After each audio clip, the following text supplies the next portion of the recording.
You know, Fox News is an example of essentially a propaganda operation. Now, I don't want to tar all of them. You have people like Shep Smith and some of the others. And who was it who did that powerful interview with Scott Pruitt on Bruce Wallace?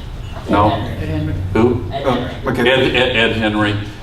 There are a number of really fine journalists at Fox News who do an outstanding job.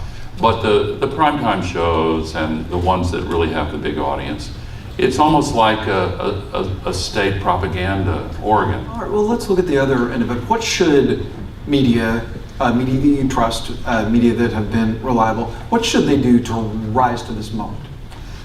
Well, there was a movement 100 years ago or more called objective journalism, and the Associated Press, the New York Times, and I think most people who get into journalism really have this model in mind. The overwhelming majority find the best available evidence and test it in discourse and find out what those who disagree with the best evidence think, and if they're clearly nonsensical, don't worry about it, but try to present to the people the best, most accurate version of what seems to be more likely than not to be true. Scott Pruitt. Scott Pruitt?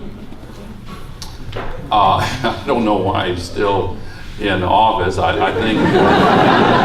James Comey. Wait a minute. I think the big grifters depend on the little grifter. And I think that the Koch brothers and other large polluters depend on keeping him there to continue basing environmental policy on falsehoods. And so they've pressured President Trump to overlook the extreme daily embarrassments coming to his administration because of Scott Pruitt. I won't predict what's going to happen, but You said I have a feeling. I mean, surely to God, somebody in the White House will say enough already. James Comey. Oh boy. Well, I think he's clearly a pillar of integrity. I think he is a truth teller. I think that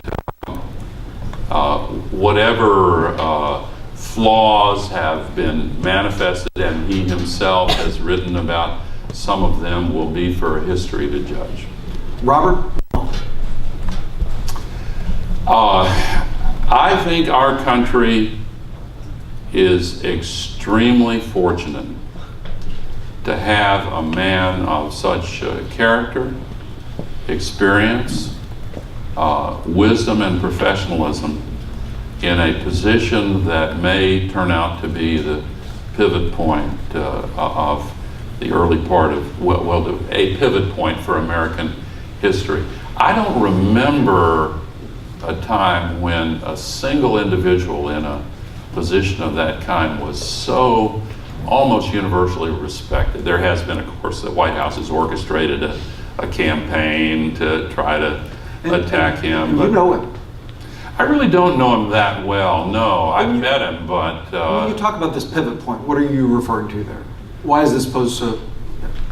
Well, we're only a little over a year into this experiment with Donald Trump, and in science and medicine, some experiments are terminated early for ethical reasons.